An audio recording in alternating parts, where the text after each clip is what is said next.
Foi iniciada.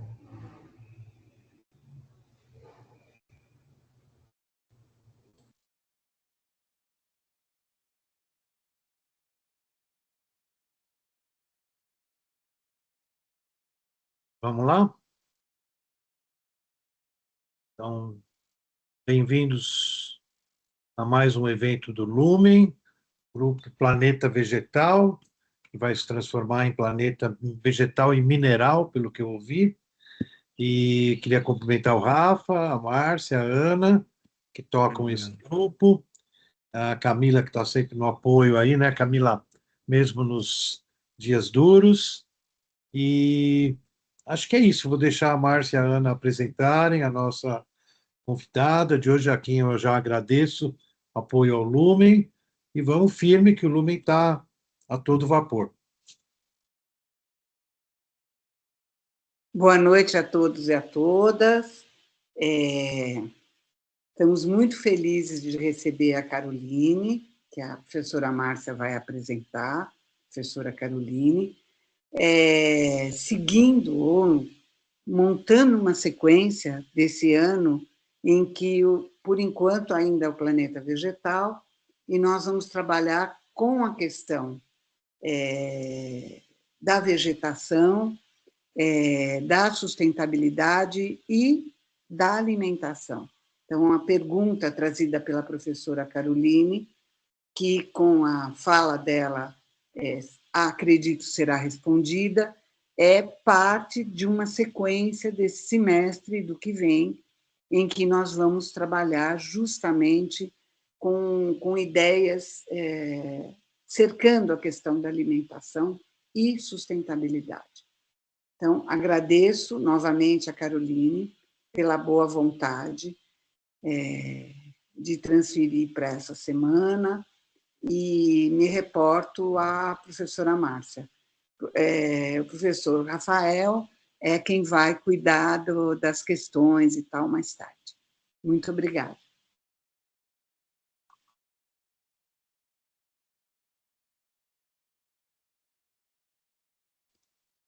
Boa noite a todos e a todas. É um grande prazer a gente ter hoje, né, efetivamente, a professora Caroline Gomes, da Faculdade de Medicina de Botucatu, da Unesp. A professora Carolina é nutricionista, graduada pelo Instituto de Biociências de Botucatu, também Unesp, e doutora e mestre em saúde coletiva, também pela Unesp. Aliás, é minha universidade também de graduação, em Araraquara, Química. A professora Carolina tem mestrado e doutorado em saúde coletiva pela Faculdade de Medicina de Botucatu, com foco na alimentação durante a gestação e desfechos de saúde materna e infantil. Ela orientou e orienta um grande número de trabalhos de conclusão de curso e iniciação científica. É docente permanente do Programa de Pós-Graduação em Saúde Coletiva, também da Faculdade de Medicina de Botucatu, com uma dezena de dissertações e teses entre finalizadas e em andamento junto a esse programa. É um membro ou coordena vários grupos de pesquisa, tratando notadamente de nutrição materno-infantil, nutrição e saúde pública e epidemiologia nutricional. Alguns desses grupos, para citar, estou resumindo bastante o currículo dela, né? São o SAMUCA, que seria Saúde da Mulher, Criança e Adolescente, da Faculdade de Medicina de Botucatu, e o GIPTA, Grupo Interdisciplinar de Pesquisa em Transtornos Alimentares do Instituto de Biociências, de Botucatu também, assim como do Consórcio Brasileiro de Nutrição Materno-Infantil. A professora Caroline tem uma extensa lista de prêmios pelo trabalho que desenvolveu, assim como de publicações entre artigos, capítulos de livros e livros, notadamente sobre o assunto de que nos vai falar hoje, e que já conhecem, mas para lembrar, comer é um direito. Por que falar de segurança alimentar e nutricional? Que a gente está doido para ouvi-la tratar do tema. Quando eu procurava os dados, né, no currículo Lattes da professora Caroline, me chamou a atenção uma parte, né? Ela menciona, e eu acho muito interessante, porque isso tem sido considerado a partir de reivindicações fortes, né? Então, ela menciona que a mãe de Nina, nascida em maio de 2022, e do Henrique, nascido em outubro de 2025. Achei bem interessante que isso apareça, e é bem importante, né, no seu currículo. Então, eu deixo para a professora Caroline fazer a apresentação, que estamos bastante ansiosos para acompanhar e ouvir.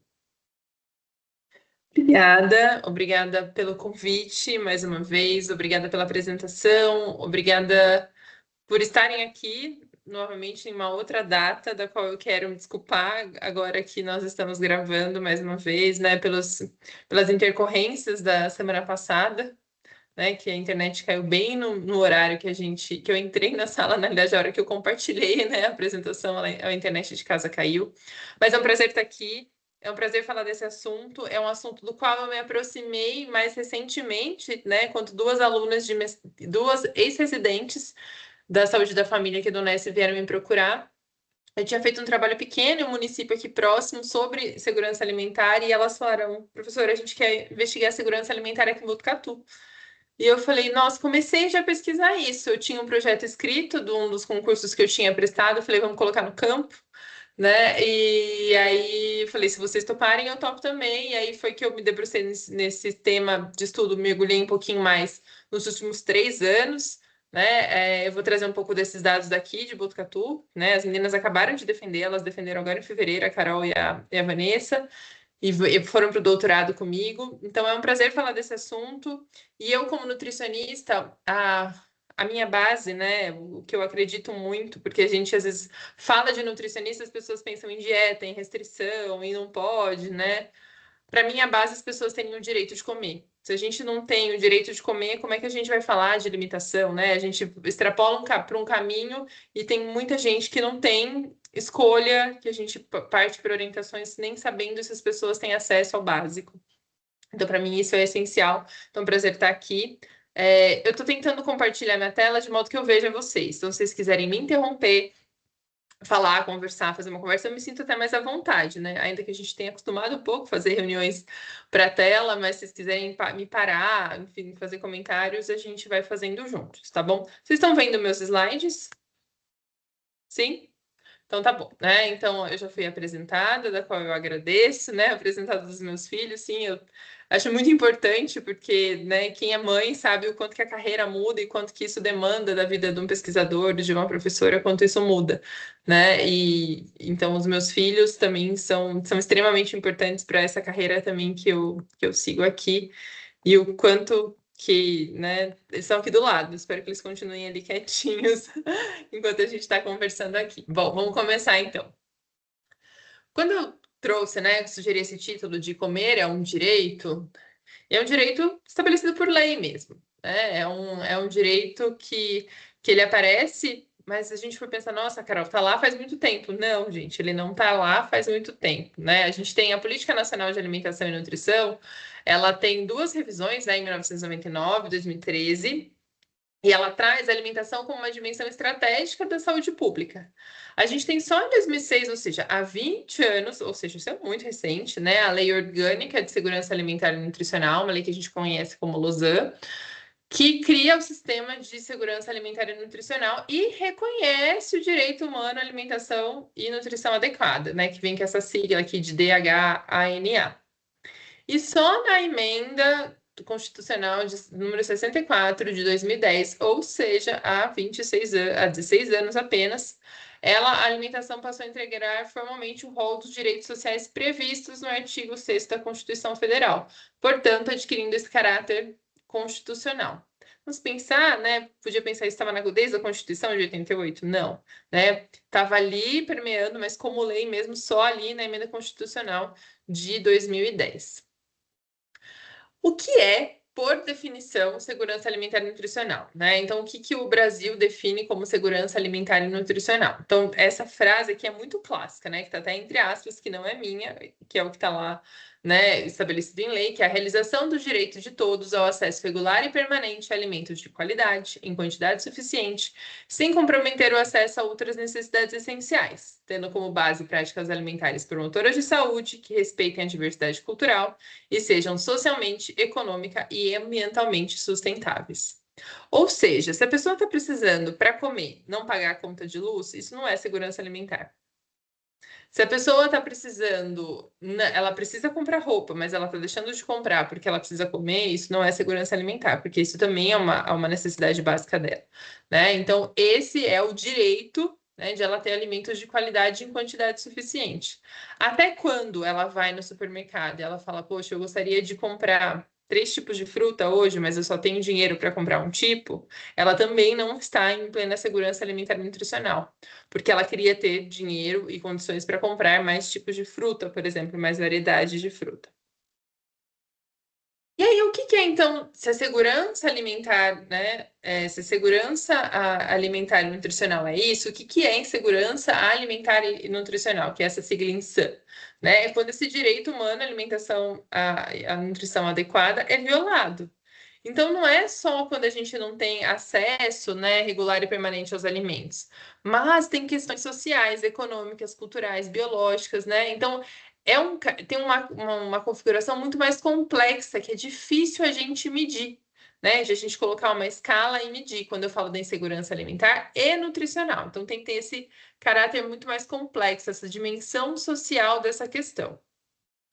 Mas, quando a gente usa só a sigla IA, né, que não é inteligência artificial, e aí a gente fala de insegurança alimentar, aí a gente está falando da restrição e incerteza quanto ao acesso aos alimentos em quantidade suficiente. E aí eu consigo mensurar. E é isso que os estudos, né, epidemiológicos, enfim, conseguem, e é o que a gente fez aqui em Botucatu, mensurar. Então, a gente tem uma escala, que é a escala brasileira de insegurança alimentar, conhecida como EBIA, que é uma escala que consegue quantificar, né, de uma abordagem quantitativa, se esse morador e esse domicílio no que ele vive está em segurança alimentar. A gente tira a parte nutricional, porque a gente entende que essas condições, essas dimensões sociais ficam difíceis de serem aferidas por essa escala. Então, da onde veio essa escala? O que é essa escala? O que ela está falando para a gente, né? A gente precisava de um instrumento para medir essa insegurança alimentar e nutricional, né? Para que a gente tivesse indicadores para acompanhar essas políticas públicas de combate à fome, que vieram muito fortes no governo Lula lá em 2006. Então, o que foi feito, né? Foi feita a tradução e validação de uma escala norte-americana pela professora Ana Maria Segal, lá da da Faculdade de Saúde Pública da USP, e a gente usa aqui no Brasil, tem estabelecido o uso dessa escala desde 2004. A escala é essa aqui, tá? Ela tem, as perguntas se referem sempre aos últimos 3 meses. Então, a gente pergunta para o indivíduo assim, né? Nos últimos 3 meses, os moradores do seu domicílio tiveram preocupações de que os alimentos acabassem antes de poderem comprar ou receber mais comida? Nos últimos 3 meses, os alimentos acabaram antes de que os moradores desse domicílio tivessem dinheiro para comprar mais comida? Ainda nesse mesmo tempo, né? Ficaram sem dinheiro para ter uma alimentação saudável e variada? Comeram apenas alguns alimentos que ainda tinham porque o dinheiro acabou? Algum morador de 18 anos ou mais deixou de fazer uma refeição porque não havia dinheiro para comprar comida? Algum morador de 18 anos ou mais alguma vez comeu menos do que devia porque não tinha dinheiro para comprar comida? Algum morador de 18 anos ou mais alguma vez sentiu fome, mas não comeu porque não havia dinheiro para comprar comida? E algum morador de 18 anos ou mais alguma vez fez apenas uma refeição ao dia ou ficou o dia todo sem comer porque não tinha dinheiro para comprar comida? Então, todas respostas de sim e não. E esse bloco aqui, né, essas perguntas que contemplam, elas são perguntas que são feitas só para domicílios que têm menores de 18 anos. Por quê? Porque quando a gente tem a questão da fome, da insegurança alimentar, e ela atinge a criança, porque ela é muito grave. Porque primeiro ela vai atingir os moradores maiores, a família tenta sempre privar aquela criança, aquele domicílio com criança, e aí que ela vai atingir os menores de 18 anos. Né? Então as perguntas a gente só segue para essa parte se tem criança. Então, e vai no mesmo caminho, né? Se a criança, se o menor de 18 anos deixou de fazer alguma refeição, se sentiu fome, mas não comeu porque não tinha dinheiro, fez apenas uma refeição, ficou o dia todo sem comer porque não tinha mais dinheiro, se deixou de ter uma alimentação saudável, pois não tinha mais dinheiro para comprar comida, se não comeu uma quantidade suficiente porque não tinha dinheiro para comprar mais comida, ou se não tinha dinheiro, né? Ou se foi diminuída a quantidade de alimentos das refeições porque não tinha dinheiro. E aí isso dá uma pontuação. Respondeu sim para uma pergunta já faz uma pontuação 1, né? Então é um sim, é 1. E uma pontuação 1, né, com menores de 18 anos ou sem menores de 18 anos, já caracteriza esse indivíduo e esse domicílio em segurança alimentar leve. Né? Então, respondeu sim para uma pergunta, já sai da situação de segurança alimentar. E aí, conforme a pontuação da escala, vai seguir subindo, né? Para leve, moderada e grave, que eu vou explicar para vocês. Quando esse indivíduo, né, que esse domicílio vai pontuar para uma insegurança alimentar leve, ele está refletindo o que para a gente? A gente tem um comprometimento da qualidade da alimentação em detrimento da manutenção da quantidade. Então, assim, tenta-se manter a quantidade que está comendo, mas a qualidade fica aquém. Então, essa coisa de reduzir, por exemplo, a quantidade de fruta, reduzir a variedade, acontece muito com a troca da carne, né? Então, assim, a pessoa queria comer uma carne vermelha, mas ela não tinha dinheiro para comprar, então ela troca por um embutido, ela troca por uma salsicha, ela troca por uma linguiça, é isso que acaba acontecendo ali. Quando esse domicílio, né, está em segurança alimentar moderada, a gente já tem uma modificação no padrão usual de alimentação, né, dos adultos principalmente, e começa a restringir quantidade por esses adultos também. Então, muda esse padrão de qualidade da alimentação, mas a quantidade passa a ser diminuída. E o mais grave, né, é a insegurança alimentar grave, que daí tem uma quebra total do consumo alimentar, já, com certeza a qualidade já foi, né, tem uma drástica redução da quantidade de alimentos. Se tem crianças, né, no domicílio, as crianças estão incluídas nessa situação, e aí é a vivência da situação de fome, né? Ela está junto com a insegurança alimentar grave. Então, quando a gente fala da fome, é esse indivíduo, esse domicílio que está em insegurança alimentar grave. Vocês viram que a escala é longa, né? O exercício de aplicá-la, pessoal, é um exercício que às vezes é doloroso para a gente. Quando eu coloquei esses alunos em campo para aplicarem essa escala, a gente aplicou entre usuários da atenção primária à saúde, as minhas alunas ficavam muito incomodadas, porque, professora, eu queria chorar, a pessoa respondeu que não tinha que comer, que ela passou fome ontem, né? Que ela. E assim, a gente está aqui, eu estou em Botucatu, é um município de médio porte, com IDH alto, é um município que não tem, né, em teoria, parece, né? A gente sempre acha que não tem grandes vulnerabilidades, e as meninas pegavam muitas situações dessas, né? Então a gente não fazia nenhuma intervenção, mas a gente começou a anotar os telefones dos CRAS, ia falar, olha, por favor, procure o CRAS da sua região para te auxiliar nessa situação, porque elas ficavam muito sentidas e muito sentidas mesmo com toda essa situação. Mas vocês viram que a escala é longa, né? Ela demora para ser aplicada. Daí, a partir de 2022, o Ministério da Saúde propôs uma versão curta, que é não a aplicação da escala, mas é uma triagem para insegurança alimentar, né? Eu até incluí aqui essa triagem no estudo de campo que a professora Eliana fez, de extensão, porque são 2 perguntas apenas que a gente identifica riscos de insegurança alimentar. Né? Então, a gente só pergunta para os indivíduos se nos últimos 3 meses os alimentos acabaram antes que você tivesse dinheiro para comprar comida, e se você comeu apenas alguns alimentos que ainda tinha porque o dinheiro acabou. Parece meio próxima a pergunta, né? Mas a ideia é que os alimentos acabaram, então acabou, mas ainda tem mais um comprometimento ali de qualidade, né? E aqui se a questão de você comeu fica mais na quantidade. E aí que a gente consegue olhar. Foi nesse intuito que as perguntas foram selecionadas, né? Se esse indivíduo que a gente pergunta responde sim para as 2, existe uma grande chance, né, de que esse indivíduo está em risco de insegurança alimentar grave. Quando ele responde sim para uma de insegurança alimentar leve, né, 2 fica moderada e grave, leve, e quando é o não para as 2, a chance de segurança alimentar se torna muito maior. Então, tem a recomendação da atenção primária à saúde que se aplique isso, né? Então, fala aqui, ó, em acolhimentos, consulta individual, visita domiciliar na escola, pré-natal, acompanhamento aqui estava o Auxílio Brasil, né? Mas que é o Bolsa Família, nos CRAS, enfim. Toda vez que eu tiver contato com o indivíduo. Eu sempre bato um pouco na tecla disso com os meus alunos, né? Que dou aula para nutricionistas, para enfermeiros, para médicos, porque às vezes a gente vai fazer as orientações, é isso que eu falei para vocês. A gente pensa na nossa realidade, mas não pensa na realidade do outro. Mesmo aqui na universidade, na época de pandemia, a gente tinha muitos alunos em situação de insegurança alimentar. Às vezes, quando eu dou essa aula, o aluno vai falar comigo, mas professora, eu estou vivendo essa situação. Então, a gente não considera, a gente considera a nossa situação e não vê ali a do outro. Então, é importante de a gente considerar, entender os contextos e fazer essa investigação para que a gente faça as nossas orientações pautadas nisso e que a gente consiga compreender um pouquinho dessa complexidade da alimentação e essa questão da violação desse direito mesmo, né? Aqui eu já me adiantei, né, do não para as duas, para o sim para uma e do sim para as duas perguntas. Tudo bem até aqui, sim, do conceito geral? Vou trazer para vocês agora alguns conceitos que estão ali próximos, né, da insegurança alimentar, que eu achei que podiam ter algum tipo de dúvida, né, e aí falar assim, o que é soberania alimentar? Achei que podia vir uma pergunta dessa e eu já me adiantei, né?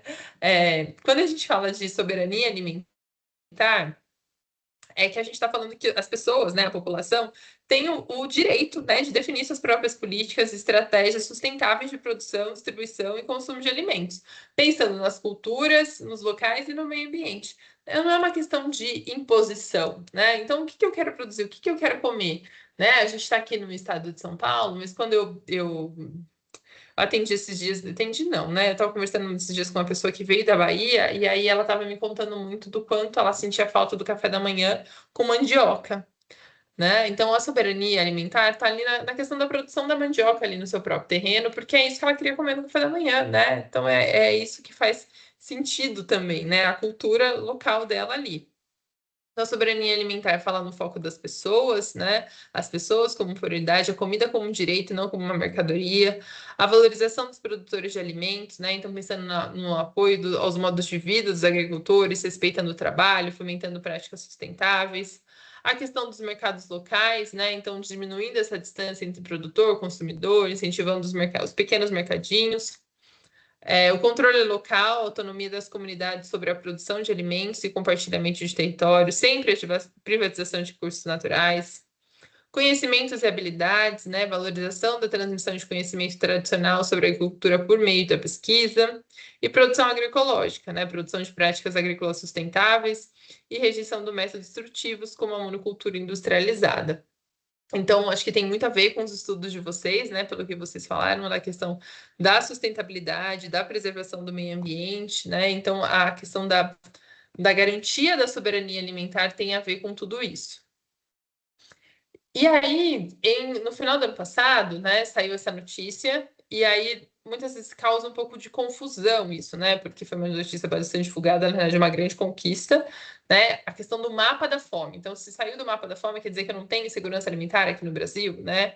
Da onde vem essa história de mapa da fome? Né? Então, o mapa da fome é um relatório anual da Organização das Nações Unidas para Alimentação e Agricultura, que ele vai buscar, né, onde os países onde mais de 2,5% da população tem subnutrição crônica, né?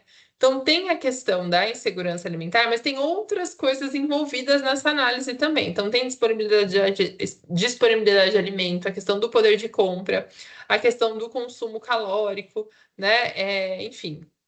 Então tem várias questões envolvidas. É uma grande conquista, né? O Brasil ter saído do mapa da fome. A gente ficou por muito tempo, saiu, voltou para o mapa da fome também. Então, hoje nós estamos fora do mapa da fome, mas não quer dizer que estar fora do mapa da fome garante que a gente não tem ninguém com insegurança alimentar aqui dentro do Brasil e dentro da nossa cidade, enfim, né? Eu vou trazer um pouco de dados para vocês entenderem o que a gente tem de evidências, né? Eu sou uma pessoa da epidemiologia, gosto muito de dados, gosto de entender em que ponto que nós estamos.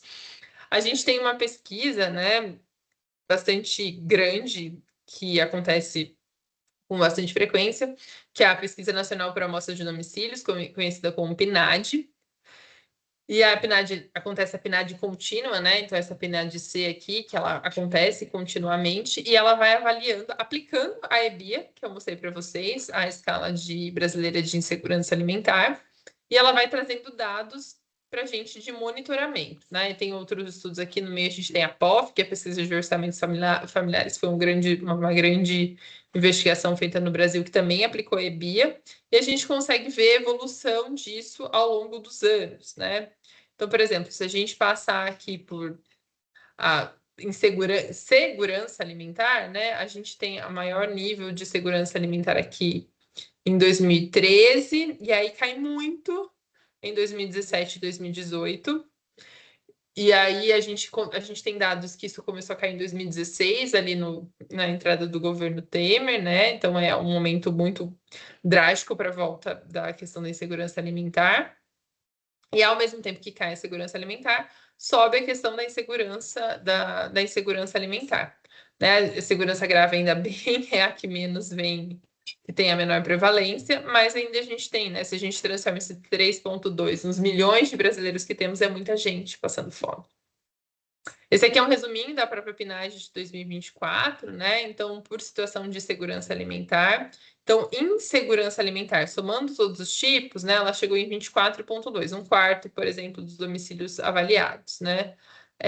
Se a gente vai para o rural, a gente tem uma situação mais grave, uma situação mais importante de insegurança alimentar. Quando a gente separa por cor ou raça, né, por cor da pele, as famílias, né, de cor, olha a diferença, né, as famílias de cor de pele preta aqui, com 11% só de segurança alimentar. Então, um percentual muito diferente das de 45% de cor de pele branca.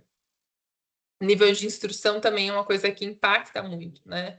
Se não tem instrução, a insegurança alimentar é maior do que a segurança alimentar, né? E aí, conforme a gente vai subindo o nível de instrução, esse nível de insegurança alimentar cresce. A gente sabe que a escolaridade é um proxy da renda, que tem tudo a ver com a questão da insegurança alimentar, né? Segundo a situação do domicílio, então aqui de novo urbano rural, né? Então a gente vê uma prevalência de insegurança alimentar muito mais forte nos domicílios rurais e aqui nas grandes regiões, né? Então a gente também tem diferenças por regiões do Brasil. Então a gente tem mais segurança alimentar na região sul, sudeste e centro-oeste, e quando a gente vai para norte e nordeste, as questões de insegurança alimentar são muito maiores, né? Muito mais proeminentes. Dois relatórios que ficaram muito fortes na pandemia e que chamaram muita atenção para as questões de insegurança alimentar é o VIGISAM. A gente teve o primeiro VIGISAM e o segundo VIGISAM, né, que foi um inquérito nacional sobre insegurança alimentar no contexto da pandemia. E a insegurança alimentar nos chamou muito a atenção na pandemia, porque ela aumentou muito.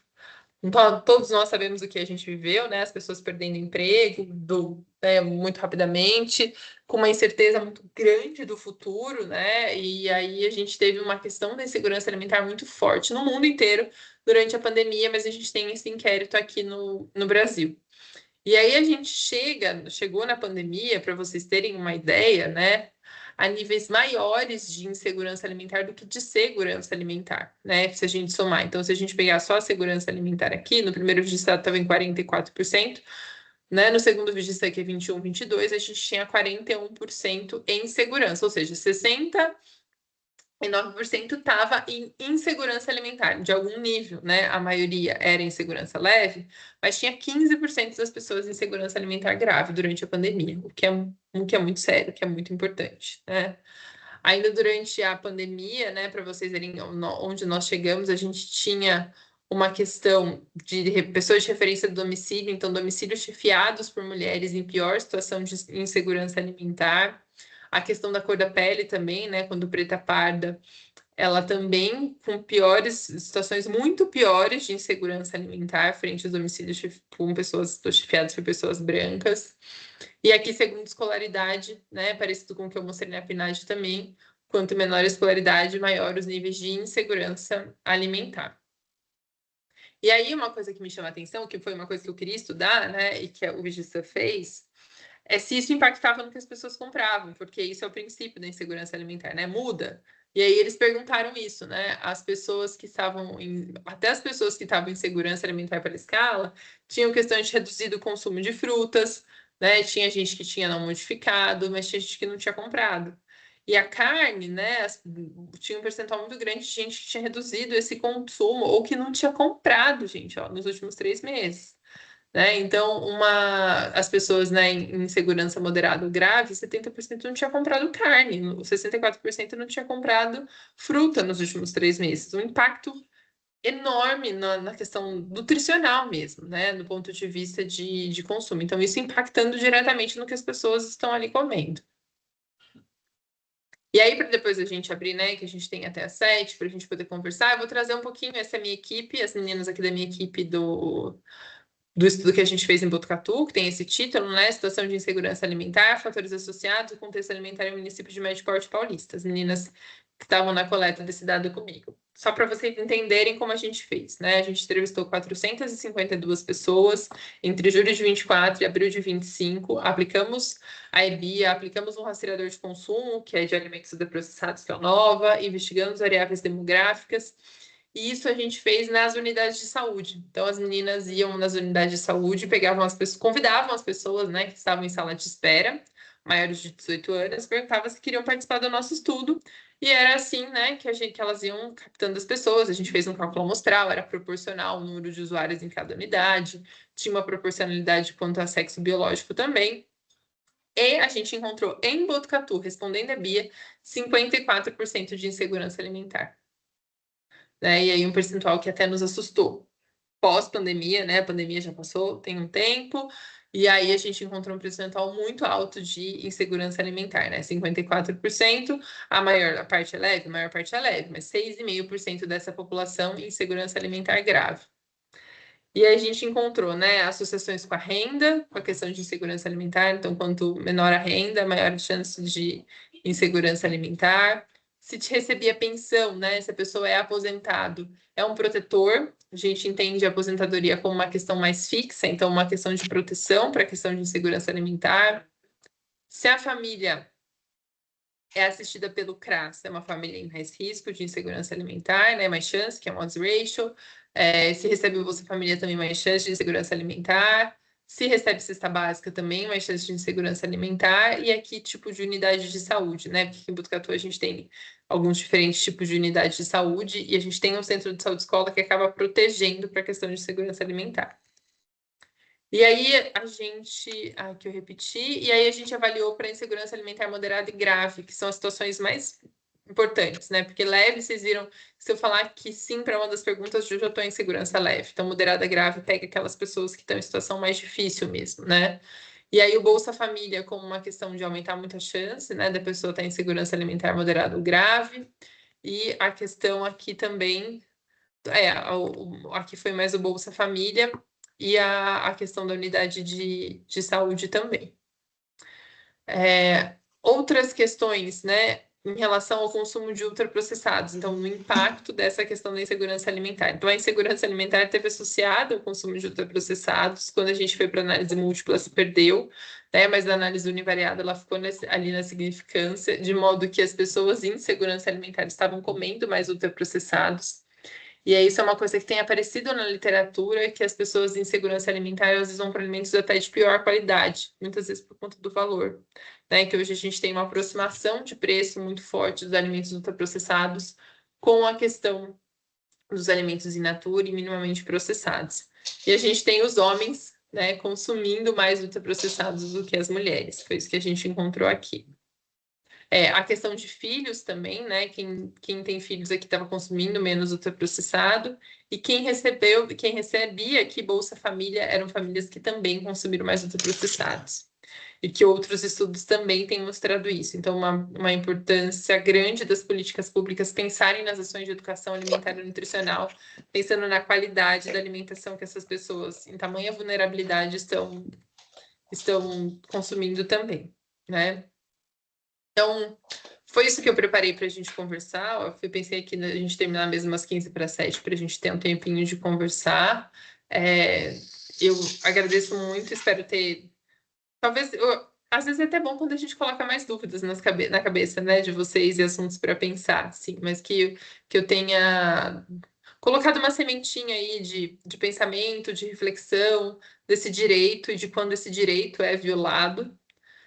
Tem um estudo que eu não trouxe aqui, mas que ficou muito bonito, que a gente está terminando o artigo, que é um estudo qualitativo, que não é a minha área, mas que era um interesse que eu tinha muito em fazer, que a gente foi atrás das pessoas que estavam em segurança alimentar grave, ou seja, as que estavam passando fome. A gente pegou essas pessoas, chamou para uma entrevista em profundidade, e aí é muito bonito ver esses resultados. A gente está terminando esse artigo e a gente investigou trajetórias de vida, né? Então, o que essas pessoas passaram, como elas veem essa situação de insegurança alimentar grave.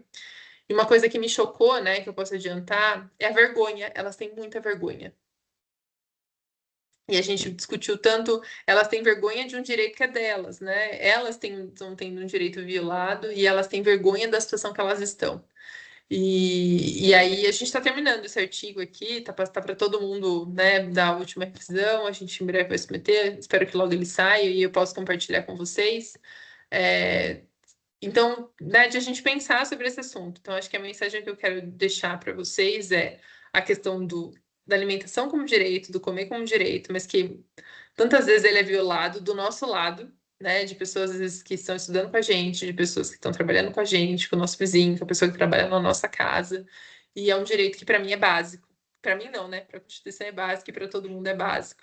E aí mostrar esses dados do que a gente tem visto aqui em Botucatu, do que a literatura tem nos mostrado, tá bom? Acho que é isso, então, obrigada. Muito bom. Opa, como é que eu faço para dar palminha aqui? Eu já levantei a mão. Nossa, muito obrigado. A fala super, enfim, trouxe uma série de problemas que eu acho que se somam, Caroline, a várias outras questões que a gente vem discutindo aqui dentro do planeta vegetal. E aí, esse tema da fome realmente, enfim, pensando no tema da produção de alimento como sendo um eixo importante dessas discussões do planeta vegetal. Eu estava lembrando enfim, isso é uma discussão que a gente tem desde o ensino médio da ideia malthusiana lá do século XVIII, né? Que ele previa uma crise que, na verdade, assim, não foi a que ele previu. Então, a gente está numa outra crise, a noção de que o mundo entraria em colapso, porque a população aumentaria sobremaneira em contraposição à produção alimentar. E não é bem o que aconteceu. A produção de alimento realmente não é o problema, e aí a gente levanta essa questão: se não é o problema, quais que são os problemas, né? Eu acho que você levanta algumas questões, sobretudo de métrica, de conexões com dimensões mais políticas, que eu acho que alguns conceitos importantíssimos também, como a ideia de soberania alimentar, que é um outro problema, né? Enfim, e, mas enfim, tem alguns outros comentários, mas eu queria abrir nesse momento o palco, a plataforma para quem tiver algum comentário, alguma questão, e a partir da fala da Carolina. Então, Posso pedir para a Caroline, por favor, fechar o PowerPoint? sim, E a gente acho que seria melhor. Para a gente ver a plateia. Isso. Prontinho. Muito obrigada.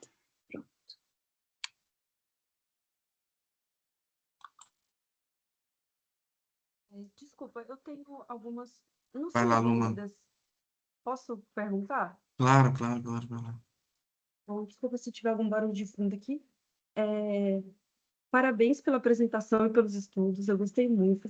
Eu confesso que, na minha ignorância, eu achava que o tema da insegurança alimentar fosse, assim, contaminantes dos alimentos, por exemplo, peixes contaminados, ou seja, alimentos que são inseguros para o consumo por contaminação, tanto de patógenos quanto de agrotóxicos, enfim. E eu achei muito interessante o tema que você expôs.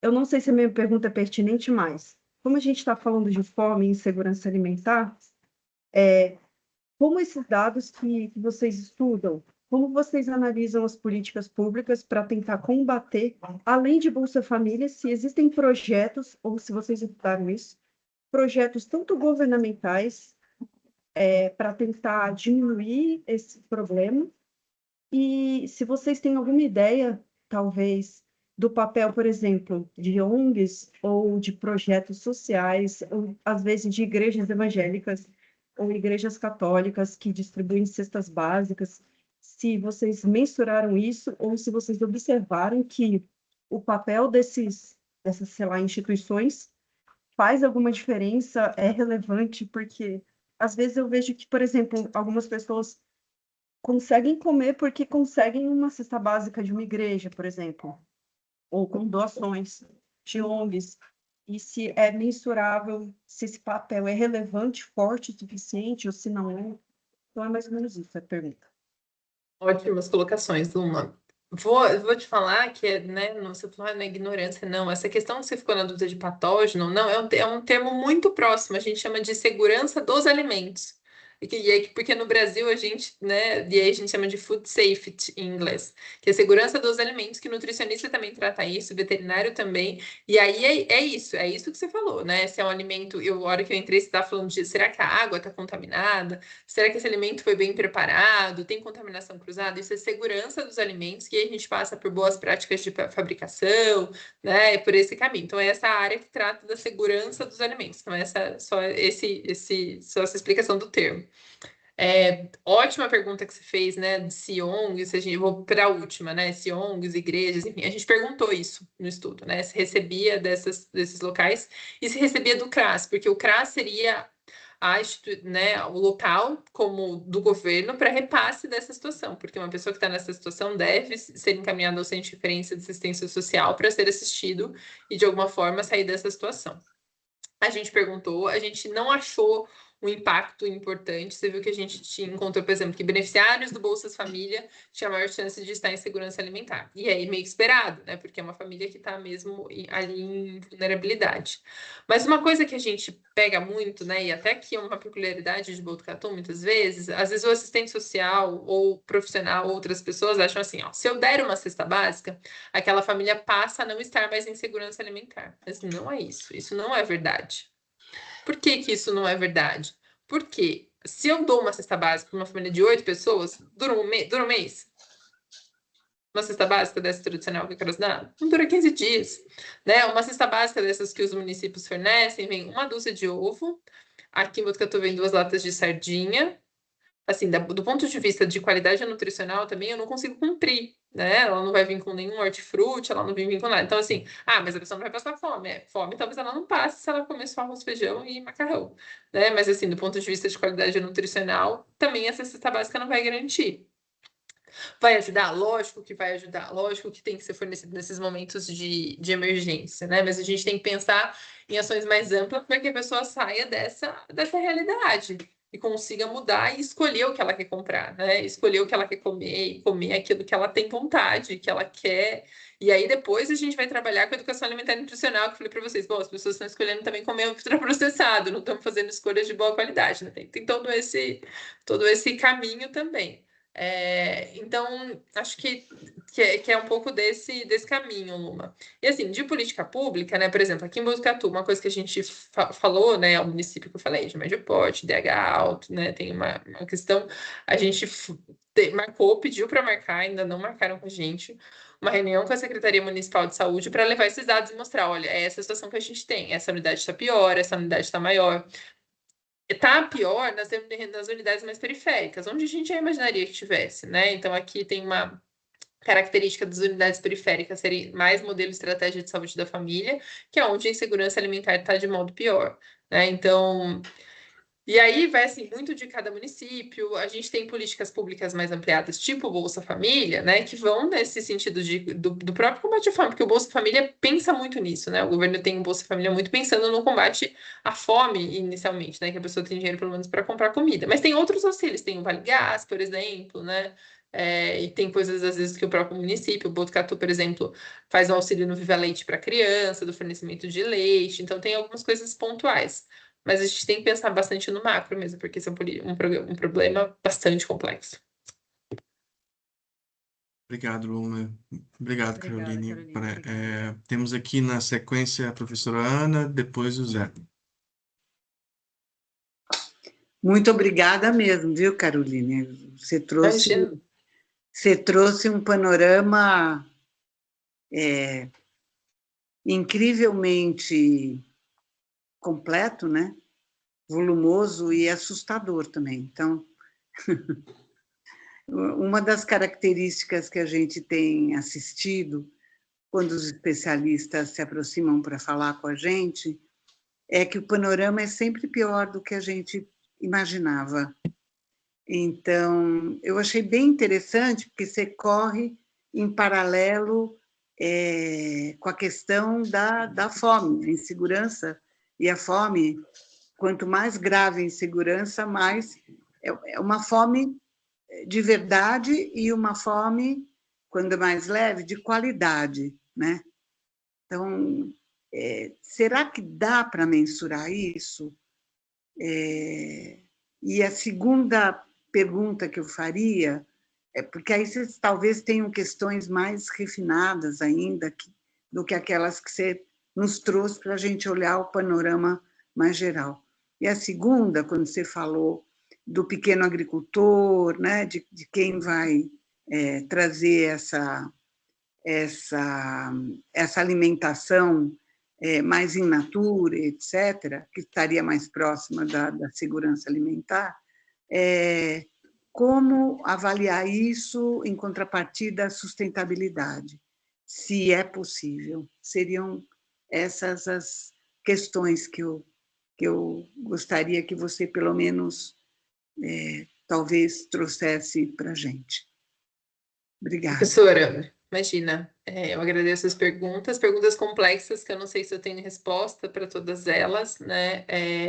A primeira, da questão da insegurança da qualidade, né? Da leve, da grave, a escala, a EBIA, tenta medir isso pelo grau das perguntas, né? Então, assim, mas ela é uma pontuação, então, assim, a pessoa vai falando se ela escolheu menos, né, se ela não comprou o que ela queria, e aí você tenta pegar pela escala a diminuição da qualidade, mas não necessariamente, né, só um estudo qualitativo para dizer para a gente se isso está de fato, né, correspondente. A gente até fez um teste estatístico na escala da Carol, no mestrado da Carol, que disse para a gente que a escala estava falando para a gente o que a gente queria fazer, o que a gente estava medindo, né? Então, no nosso estudo, por esse teste estatístico, a escala dizia assim, na teoria, né? Fala para a gente que sim, ela está falando essa questão.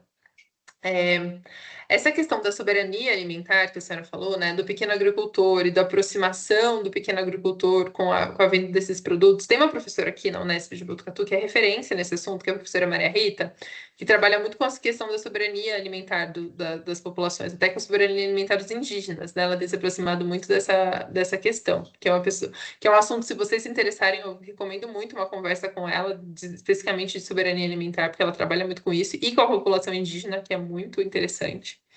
Posso indicar, posso passar o contato. E ela tem feito muitas propostas, né, muitos estudos em relação a isso. Mas é um assunto bastante complexo, né? Porque a gente pensar, tem a questão do valor, né? Para que esse produtor se mantenha, que essa pessoa produza e que isso fique mais. Porque assim, a gente precisa que para a pessoa consumir, se a gente pensar de modo frio, precisa estar mais barato para que ela compre. Né? Porque se tiver mais caro do que o grande varejo, onde que ela vai acabar comprando se ela tem pouco dinheiro? Ela vai comprar no grande varejo, né? Então a gente precisa que esse produtor tenha um preço mais acessível para que ela consiga fazer essa compra. Aqui em Botucatu, a gente tem uma experiência, não sei aí em São Paulo, acho que tem algumas. A gente tem hortas comunitárias, que são terrenos cedidos pela prefeitura, né? E aí a pessoa não paga água, ela pega esse terreno de cessão, ela pode pegar algumas sementes da prefeitura, ela planta, não pode usar agrotóxicos e ela acaba vendendo por valores mais acessíveis. Né? Então fica uma coisa, não é exatamente um pequeno produtor, né? Mas é ali uma horta que aproxima, e aí, além do uso do agrotóxico, que está dentro do bairro. Mas confesso que ainda tem um uso muito pequeno. Né? E muitas vezes, muitas pessoas que pegam essa cessão de terra desistem. Tem uma na esquina da minha casa que está abandonada. Né, que eu falo, poxa, se tivesse essa horta aqui funcionando, olha, tá 2 casas da minha aqui, e aí não tá funcionando essa horta porque essa pessoa desistiu, né? Porque tem essa questão do capitalismo que a gente vive, né? As pessoas precisam que isso dê dinheiro para que isso gire, enfim, né? Então, é um assunto complexo, mas que a gente precisa pensar, né, nessa questão do trabalho, né, de garantir, até mesmo de aproximar a nossa cultura, porque se a gente pensa, vai passar para esse ultraprocessado, a gente está perdendo também a questão da cultura alimentar, né, porque a gente está perdendo a nossa identidade e comendo o que está todo mundo comendo, enfim, no mundo inteiro. Muito obrigada, perfeito. Acho que mapeou com maior profundidade e temos, sim, muito interesse de conversar com essa professora que tem trabalhado com a Eu passo cultura contato. alimentar indígena. Vamos gostar muito de trazer ela aqui para a gente. Muito obrigada. Maravilha, maravilha. Zé, vai. Valeu, Rafa. Caroline, como a Ana falou, agradecendo muito a sua participação e a sua disposição para conversar conosco. Minha pergunta é pequena. Eu não sei se eu me enganei, mas acho que você mencionou em algum momento que a questão alimentar é mais grave na área rural do que na área urbana, né? E eu tenho na minha cabeça que antigamente, muitos anos atrás, quando havia o êxodo do rural para o urbano, eu acho que eu ouvi na época que a questão alimentar piorava, porque a pessoa lá no campo, como você falou, tinha uma horta, tinha lá umas galinhas, tinha lá alguma coisa que dava algum sustento. E no meio urbano a pessoa acabava perdendo isso. Então eu queria que você explicasse, que pelo que eu ouvi de você, inverteu a coisa. Inverteu, né? Então a gente entende hoje a população rural já faz um tempo como uma população mais vulnerável e em risco maior para insegurança alimentar. E é uma questão que a gente, né, muito discute e fala, eles parece que estão ali na terra, né? E a questão da produção e a questão, né, a gente tem a população rural hoje, às vezes de um modo um pouco diferente do que a gente tinha antes. Né, morar ali na área rural não necessariamente aquela pessoa está com uma questão de produção mesmo. Né? Então a gente tem uma questão de às vezes de vulnerabilidade de morar naquela área rural. Então já faz algum tempo, vários estudos têm mostrado de que essa pessoa em situação em que mora na área rural em situação maior de vulnerabilidade alimentar e maior risco de insegurança alimentar. E aí também tem a questão da soberania casando, né? Porque se a gente tem essa pessoa que tem a terra e estimular para que ela produza e que ela. E hoje, até as pessoas, né? Se a gente pensar na gente mesmo, a gente tem a questão, se a gente pensar na terra, é a produção de alimentos em si, né? Mas a nossa cultura alimentar está indo para um caminho da compra dos alimentos também, né? De deixar de consumir um pouco desse tipo de alimentos, o que é uma pena, né? Para ir para um outro caminho de consumo de alimentos. Então, a área rural como uma questão muito vulnerável, sim, né? De mudança desse perfil para a questão da insegurança alimentar. Então, é toda uma questão de trabalho mesmo, né? De pensar em política pública também, de dar condição para essa pessoa de produzir, porque, assim, às vezes a pessoa vai produzir, bom, ela tem galinhas, ela planta algumas verduras, mas é isso que ela tem. Falta dinheiro para que ela consiga comprar carne, falta dinheiro para que ela consiga comprar arroz, feijão, né? Ela tem esses alimentos e faltam outros, e aí por isso talvez ela também esteja em insegurança alimentar, porque ela não tem a qualidade ou a variedade completa de alimentos que ela queria ou que ela gostaria. Posso rapidinha pergunta, tem um gancho no que você falou e o Zé perguntou. Isso estaria relacionado também com a expansão do agronegócio, as monoculturas e tal? Com certeza, professora, com certeza. A expansão do agronegócio e a questão da soberania e a questão de tudo isso está tudo imbricado, né? Está tudo isso relacionado. Então, a monocultura, o agronegócio, né? Tudo isso caminha para essa situação. Tudo isso ajuda essa situação a ficar mais difícil. Ótimo, eu volto nessa questão aqui depois, mas eu quero passar para a Bruna antes. Bruna, você fica à vontade. Muito, muito obrigada, professora. Assim, a senhora me esclareceu muitos pontos que, assim, eu percebi quão mais profunda é a situação. E, assim, eu sou advogada, eu faço doutorado na história da ciência e tudo, mas eu trabalho muito, uma parte do trabalho do escritório é a ação de superendividamento. E aí a gente vê, às vezes, as pessoas que elas estão superendividadas para comprar comida. É assustador. Você fala, é o nível que a pessoa precisa do cartão de crédito para ir no supermercado.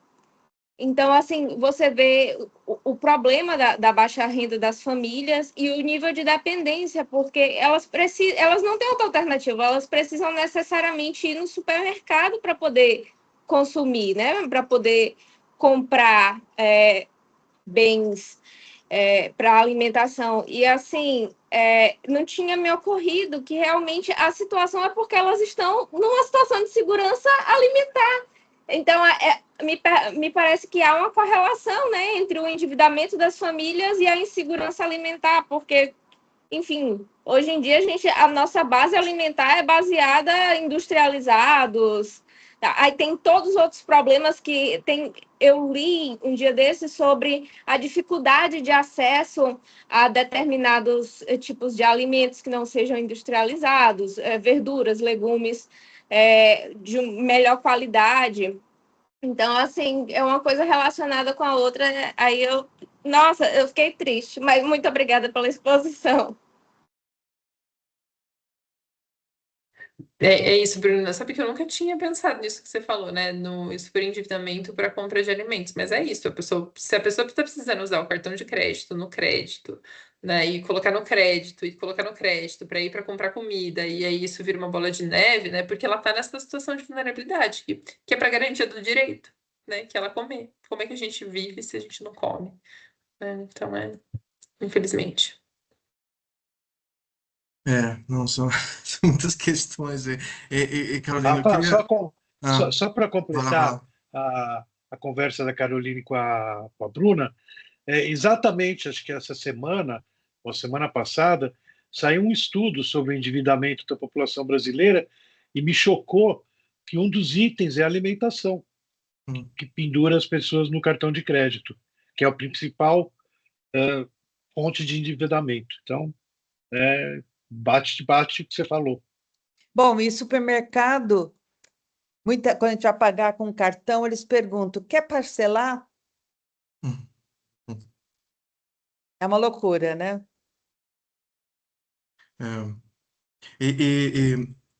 Caroline, eu achei você trouxe de novo um conceito que é, a gente sempre acaba aparecendo nas conversas aqui, que é esse de soberania alimentar, né? Eu acho que ele vai continuar durante esse ciclo até o fim desse semestre, pelo menos, assim, né? Nas falas que estão aí no line-up dos próximos palestrantes.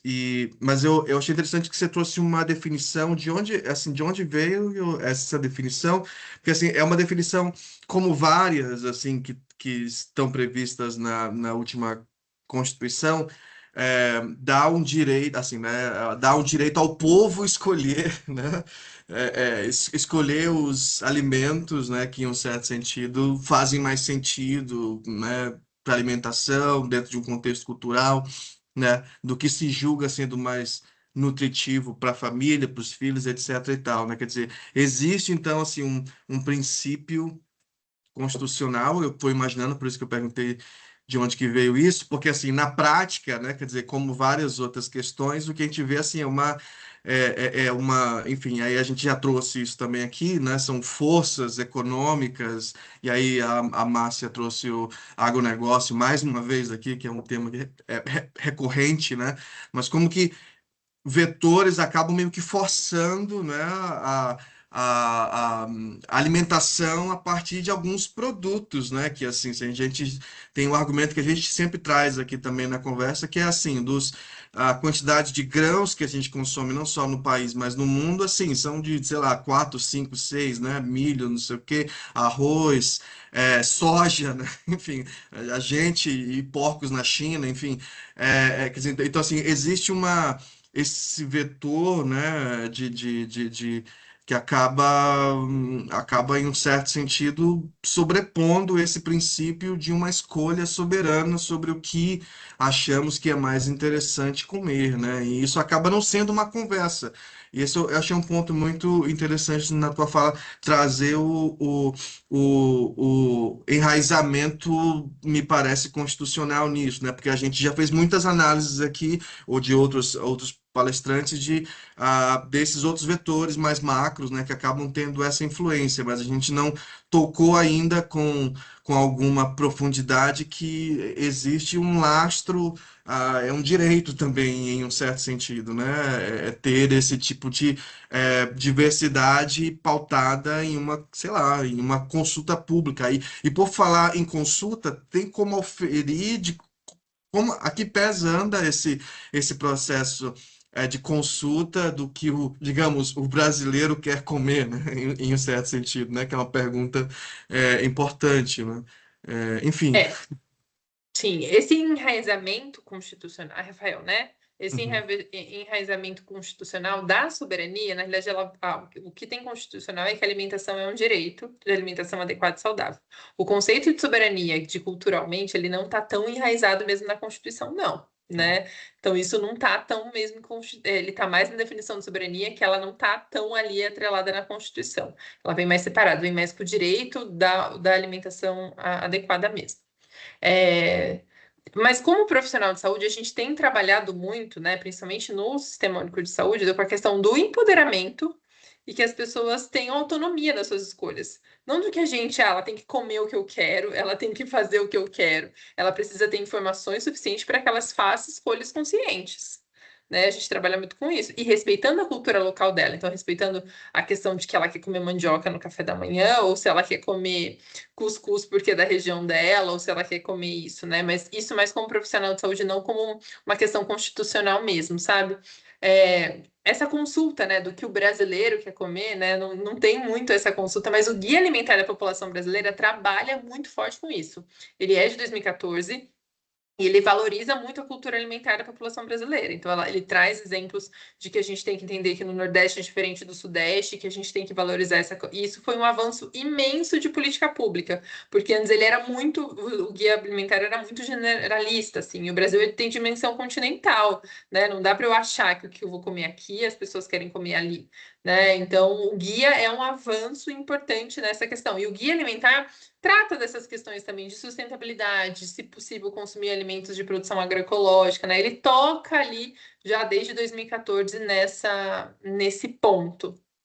Não foi esse guia que a Márcia tocou aqui uma vez, falou sobre a Rita Lobo e Isso, na época e o Bolsonaro veio para cima disso, não sei o quê. Enfim, obviamente direcionado pelo agronegócio, enfim, meio querendo ir contra a isso, né? indústria e o agronegócio foram muito contra o guia, né? O lançamento do guia foi uma força assim, política. Ele foi lançado a portas fechadas, né? Ia ser uma super cerimônia, ele foi lançado a portas fechadas. Mas assim, foi um avanço de política pública, assim, o Brasil foi pioneiro nisso, né? E hoje a gente tem muitos estudos do impacto do ultraprocessado, da indústria, né? E o nosso guia fala isso há mais de 10 anos. Isso não é exclusividade brasileira, né? Esse problema todo em torno de um guia alimentar que se preocupe com a segurança alimentar ou com essa visão soberana de alimentação por grupos, povos, etc. Né? Fora do Brasil, a coisa é escandalosa também. Né? Não é exclusividade nossa a batalha com a indústria, o agronegócio e tal. Né?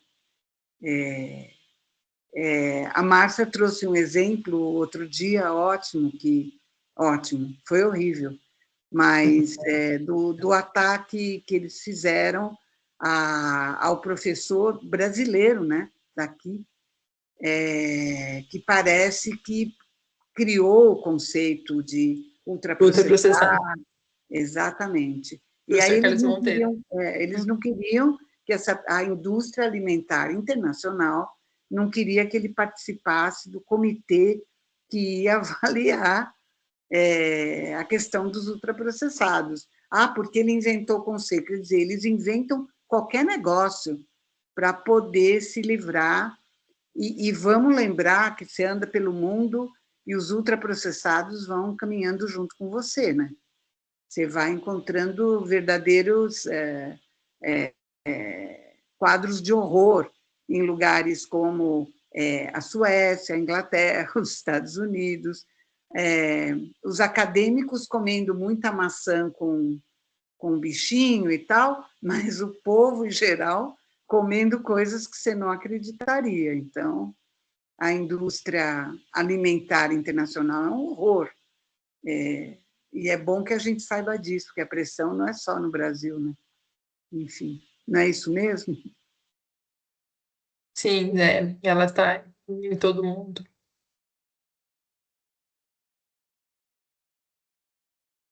Bom, gente, não sei se alguém teria mais alguma questão, comentário para a Caroline. Eu acho que a conversa está muito boa. E, Eu agradeço, né? Agradeço imensamente a disponibilidade de vocês na quarta noite, a conversa, o papo. Eu posso disponibilizar depois os slides, se vocês quiserem, o contato da professora Maria Rita, né, para estender essa conversa. Ela tem muita expertise com isso, e com soberania, e essa questão com a cultura indígena, ela tem muita experiência, é muito legal. Muito bom. Eu acho que vai ser excelente para o nosso grupo. Isso. Muito obrigada mesmo, Carolina. Imagina, E imagina. Eu que desculpe, agradeço. porque a mudança de uma semana para outra, acho que muita Imagina. gente não pôde entrar hoje. Mas imagina, Infelizmente. eu que peço desculpas. Eu que peço Não, desculpas isso do intempérie do ano passado. você não tem por que pedir desculpa. Se qualquer coisa é a Vivo que tinha que Que tinha, né? Mas deu tudo certo, a gente deveria se conseguiu conversar. retratar, né? Mas Isso que é é assim 100%. mesmo. Então a gente Mas agradece muito, muito mesmo. super Obrigada. obrigada mesmo. Foi Obrigada, muito, muito bom. pessoal. E vai- Triste ouvir os dados, né? A gente sabe, sente, vê, né, pela rua, por todo lado. Agora, vem números, dói mais. E a gente vai deixar tudo gravado, viu, Carolina? Depois a gente te manda o link no YouTube. Muito Combinado, agradecido. obrigada. Muito Boa obrigado. noite, Obrigadíssima. Obrigada, Tchau, obrigado, tchau. gente. Tchau, Tchau, tchau. Boa noite. Tchau, tchau, boa noite. Boa noite.